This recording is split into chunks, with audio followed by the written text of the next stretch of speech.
Good morning, students. Till now, we have discussed about how acid-base indicators can be used to distinguish between an acid or a base. And we have also learned about dilution and how can we decrease the concentration of H plus or OH minus ions. We know that by diluting or by adding water, we can decrease the concentration of H plus ions, or we can say we can decrease the concentration, we can decrease the strength of an acid or a base. But how can we judge, how can we say that how strong or how weak an acid or a base is? So for getting to know about how strong or how weak an acid or a base is, we have to know about pH scale. So what is a pH scale? A scale for measuring hydrogen ion concentration in a solution is called a pH scale, which tells about the hydrogen ion concentration in a solution. That scale is called a pH scale. pH stands for power of hydrogen. By using simple indicators, we can find out which one is acid and which one is base, but we can't say anything surely about which one is strong acid and which one is weak acid. So but by using this scale, by using pH scale, we can easily identify which one is strong acid and which one is weak acid. So it is used to specify how acidic और basic आ solution ही, कि कोई भी solution जो है वो आपका कितना acidic है, क्या वो स्ट्रॉन्ग एसिड है या फिर वो क्या है, वीक एसिड है. सो वो किसकी हेल्प से पता चलता है हमें? That we can know about by using the pH scale. See this is how we have arranged the pH scale. So scale नाम इसीलिए दिया है इसको because it has a numbers like the scale which you use to draw the lines. जो आप maths में, अपना geometry में आप स्केल यूज़ करते हैं, ये कुछ उस तरह का ही हमने इसमें नंबर अरेंज किए हैं. The numbers are from 0 to 14. 0 to 14 इसमें नंबर्स इंडिकेट किए हैं. ठीक है. And we have a central point at 7, 0 to 6 on one side and 9 to 14 on one side. See, what does they represent?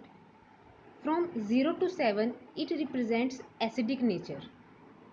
From 0 to 7, they represents acidic nature. pH less than 7. यहाँ पे सारी क्या किसकी values हैं? pH की values हैं. तो pH less than 7 represent an acidic solution. तो इसका मतलब ये सभी क्या होंगे? हमारे एसिडिक सोल्यूशंस होंगे, जिनका भी pH कितना आएगा? 0 से 7 तक, 6.9 तक आएगा. तो वो क्या होंगे हमारे? They will be are acidic solution. But if a solution shows the pH value more than 7, that will indicate a basic solution.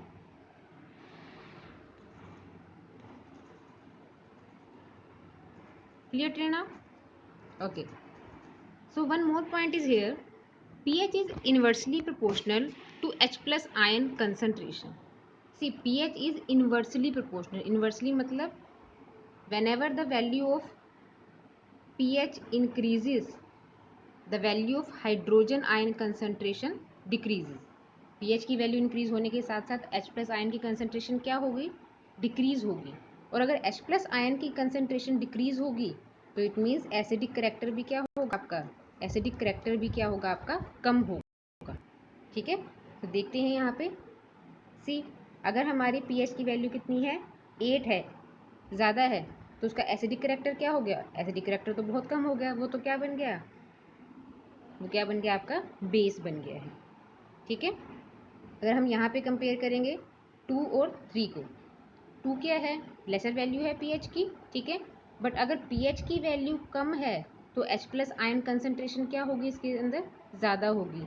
और अगर H प्लस आयन कंसनट्रेशन ज़्यादा है तो इसका मतलब उसका एसिडिक करेक्टर भी क्या होगा? ज़्यादा होगा. इसका मतलब 2 वाला जो सोल्यूशन है वो आपका क्या होगा? एक स्ट्रॉन्ग एसिड होगा as compare to the pH, as compared to the solution which is having pH as 3. Clear? So here H plus ion concentration increases as it is moving away from 7. जैसे जैसे ये 7 से दूर जा रहा है, इसकी वैल्यू जितनी कम हो रही है, इसकी H plus ion concentration increase हो रही है, तो एसिडिक नेचर भी क्या हो रहा है? इसका इंक्रीज हो रहा है. ठीक है. एसिडिक नेचर भी क्या हो रहा है? इंक्रीज. वैल्यू कम होने के साथ साथ, pH की वैल्यू कम होने के साथ साथ एसिडिक नेचर क्या हो रहा है आपका, इंक्रीज हो रहा है। ठीक है, अब देखते हैं बेस की। तो बेस की साइड पे क्या हो रहा है, अब वैल्यूज पीएच की बढ़ रही है, तो H प्लस आयन कंसनट्रेशन क्या होगी, डिक्रीज होगी।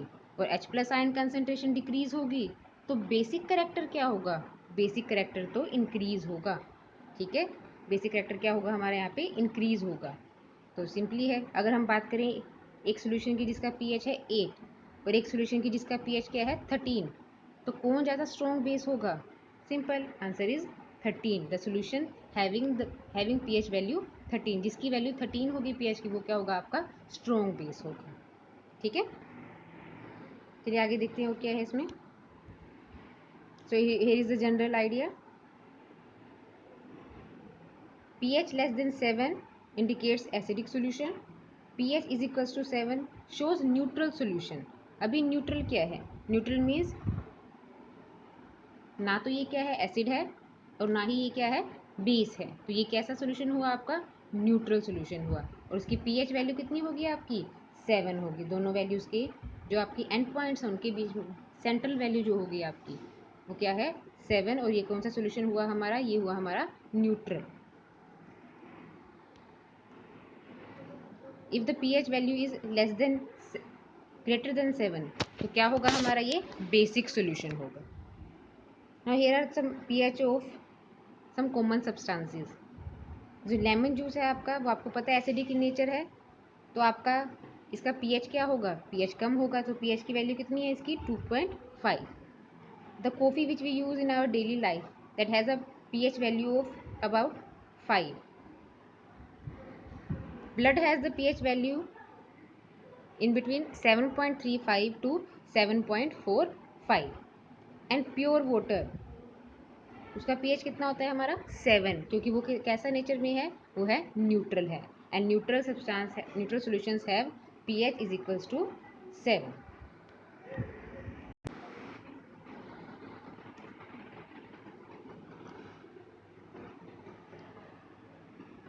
So we had discussed about various indicators such as litmus, phenolphthalein, मिथाइलोरिन, इन सब इंडिकेटर्स के बारे में हम ऑलरेडी कर चुके हैं। ठीक है, तो ये इंडिकेटर्स क्या शो करते हैं, ये इंडिकेटर्स हमें बताते हैं that which one is acidic solution and which one is basic solution, but they do not give any idea about the acidic or basic strength of the solution. They are not giving us any idea that this is a strong acid or this is a weak acid. So for getting to know which acid is strong and which acid is weak, we need special type of indicators that are called universal indicators. What are universal indicators, it is a mixture of several dyes which gives different color at different pH values in the entire range of pH scale। इसका मतलब क्या हुआ, हमारे pH पे क्या है 0 to 14 तक values indicated है। ठीक है, pH स्केल पर। तो ये क्या करते हैं, ये ऐसे इंडिकेट, अब देखिए जैसे हम बात करते हैं ब्लू लिटमस पेपर की, अगर हमने ब्लू लिटमस पेपर को एसिड सॉल्यूशन में डाला तो क्या होगा, आपको पता है वो किस में चेंज हो जाएगा, वो रेड कलर में चेंज हो जाएगा। मतलब वहाँ पे कलर चेंज क्या इंडिकेट कर रहा था, प्रेजेंस ऑफ एसिड शो कर रहा था। ठीक है, बट यहाँ पे क्या है, उसने सिर्फ प्रेजेंस ऑफ एसिड शो नहीं करना है, उसने हमें एग्जैक्ट ये भी बताना है कि ये स्ट्रॉन्ग एसिड है या कितना स्ट्रॉन्ग है या कितना वीक है। तो उसके लिए इसमें क्या है, अब यहाँ पे देखिए हमारे पास पीएच की वैल्यूज़ कितनी है, 0 से एसिडिक, अगर हम सिर्फ एसिड की बात करें तो वैल्यूज़ कितनी है हमारे पास 0 से लेके 7 से कम तक या 6 तक आती हैं। ठीक है, और अगर टोटल वैल्यूज़ कितनी है हमारे यहाँ पे 0 से 14, तो पीएच जो जो यूनिवर्सल इंडिकेटर होंगे हमारे पास वो क्या करेंगे, हर एक वैल्यू पर पीएच की 0 पर 1 2 इन सभी वैल्यूज़ पर क्या करेंगे, डिफरेंट डिफरेंट कलर शो करेंगे। सिर्फ एक ही कलर में चेंज नहीं होगा, हर एक वैल्यू, अगर हम इसको स्ट्रॉन्ग एसिड में डालेंगे तो कुछ और कलर आएगा। ठीक है, वीक एसिड में डालेंगे तो क्या होगा, कुछ और कलर आएगा। सिंपली अगर लेमन जूस में डालेंगे तो कुछ और कलर आएगा, ऑरेंज जूस में डालेंगे तो कुछ और कलर आएगा। ठीक है, हाइड्रोक्लोरिक एसिड में डालेंगे तो क्या होगा, कलर क्या होगा आपका, कुछ और होगा। ठीक है, this is how a pH paper looks like. तो पीएच पेपर किसका एग्जाम्पल है, हुआ हमारा पीएच पेपर हमारा एग्जाम्पल है यूनिवर्सल इंडिकेटर का, pH paper. So see it also contains some paper strips, and what we have to do, how can we test which is strong acid and which is weak acid? We just take this paper piece, we take this paper, it is a pH paper, it is coated with universal indicator, ये पूरी तरह से universal indicator से coat होता है, ठीक है. So what we will do, we will take a drop of the solution under examination. Means which, for which we have to check the strength of acid or basic nature. So under examination is put on the strip of this pH paper, and color developed, whatever the color is given by this pH paper, is matched with these colors. So क्या करेंगे, जो भी colour आएगा इनके साथ हम क्या करेंगे, उसको मैच करेंगे, ठीक है. तो क्या करेंगे हम, उसके साथ फिर हम अपनी वैल्यूज़ को रीड करेंगे. See, if the pH paper shows bright red colour, then the pH value is 1, and you know if the pH value is 1, it means it is a very strong acid. Clear? But if it shows some color like this one, then what will you get? You will get the pH value of 14. It means it is a strong base. So this is how we can find out which one is strong acid, which one is weak acid, which one is strong base, which one is weak base, by using this pH paper. Now we will discuss about importance of pH in our daily life. That we will discuss in next video. Okay.